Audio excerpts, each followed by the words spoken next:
The second book of Kings, chapter 19. Hezekiah seeks counsel. And it came to pass, when King Hezekiah heard it, that he rent his clothes, and covered himself with sackcloth, and went into the house of the Lord. And he sent Eliakim, which was over the household, and Shebna the scribe, and the elders of the priest, covered with sackcloth, to Isaiah the prophet, the son of Amos. And they said unto him, Thus saith Hezekiah, This day is a day of trouble, and of rebuke, and blasphemy. For the children are come to the birth, and there is not strength to bring forth.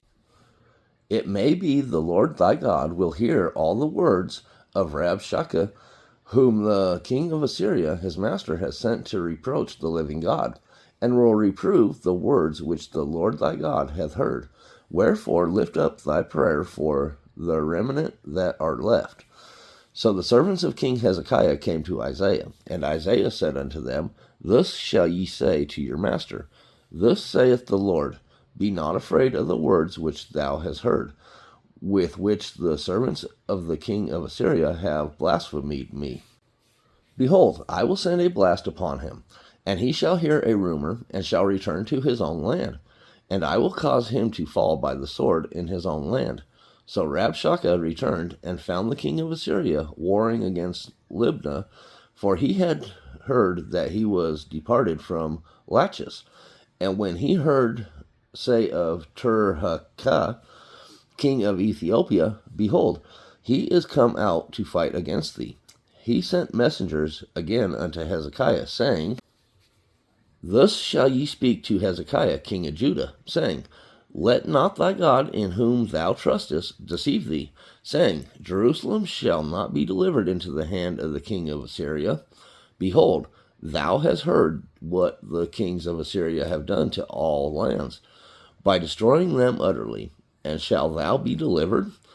Have the gods of the nations delivered them which my fathers have destroyed, as Gozan and Haran, and Rezeph, and the children of Eden, which were in Thelazar? Where is the king of Hamath, and the king of Arpad, and the king of the city of Sepharvaim, of Hena, and Ivah?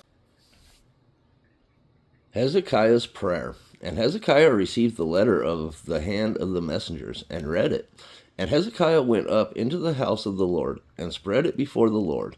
And Hezekiah prayed before the Lord, and said, O Lord God of Israel, which dwellest between the cherubims, thou art the God, even thou alone, of all the kingdoms of the earth. Thou hast made heaven and earth. Lord, bow down thine ear and hear. Open, Lord, thine eyes and see. And hear the words of the Sennacherib, which has sent him to reproach the living God. Of a truth, Lord, the kings of Assyria have destroyed the nations and their lands, and have cast their gods into the fire, for they were no gods, but the work of men's hands, wood and stone, therefore they have destroyed them. Now therefore, O Lord our God, I beseech thee, save thou us out of his hand, that all the kingdoms of the earth may know that thou art the Lord God, even thou only. God's message to Hezekiah. Then Isaiah the son of Amos sent to Hezekiah, saying, Thus saith the Lord God of Israel, That which thou hast prayed to me against Sennacherib king of Assyria I have heard. This is the word that the Lord hath spoken concerning him. The virgin, the daughter of Zion, hath despised thee, and laughed thee to scorn. The daughter of Jerusalem hath shaken her head at thee. Whom hast thou reproached and blasphemed? And against whom hast thou exalted thy voice, and lifted up thine eyes on high, even against the Holy One of Israel? By the messengers thou hast reproached the Lord, and hast said, With the multitude of my chariots I am come up to the height of the mountains, to the sides of Lebanon, and will cut down the tall cedar trees thereof, and the choice fir trees thereof, and I will enter into the lodgings of his borders, and into the forest of his Carmel. I have digged and drunk strange waters, And with the sole of my feet have I dried up all the rivers of besieged places. Hast thou not heard long ago how I have done it, and the ancient times that I have formed it? Now have I brought it to pass, that thou shouldest be to lay waste fenced cities into ruinous heaps. Therefore their inhabitants were of small power, they were dismayed and confounded, they were as the grass of the field, and as the green herb, as the grass on the housetops, and as corn blasted before it be grown up. But I know thy abode, and thy going out, and thy coming in, and thy rage against me, because thy rage against me and thy tumult is come up into mine ears. Therefore I will put my hook in thy nose, and my bridle in thy lips, and I will turn thee back by the way by which thou camest. A sign from the Lord. And this shall be a sign unto thee. Ye shall eat this year such things as grow of themselves, and in the second year that which springeth of the same, and in the third year sow ye, and reap, and plant vineyards, and eat the fruits thereof. And the remnant that is escaped of the house of Judah shall yet again take root downward, and bear fruit upward. For out of Jerusalem shall go forth a remnant, and they that escape out of Mount Zion. The zeal of the Lord of hosts shall do this.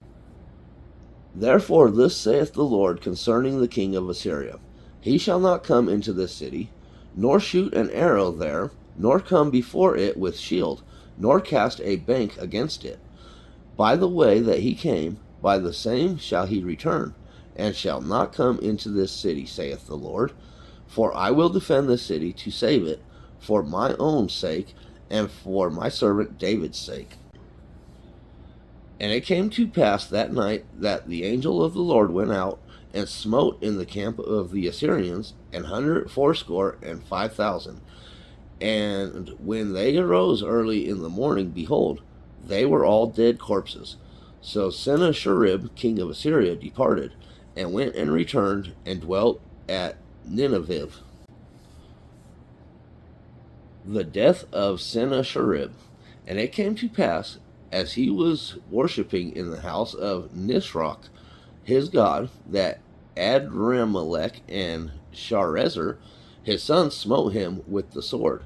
And they escaped into the land of Armenia, and Esar Haddon, his son, reigned in his stead.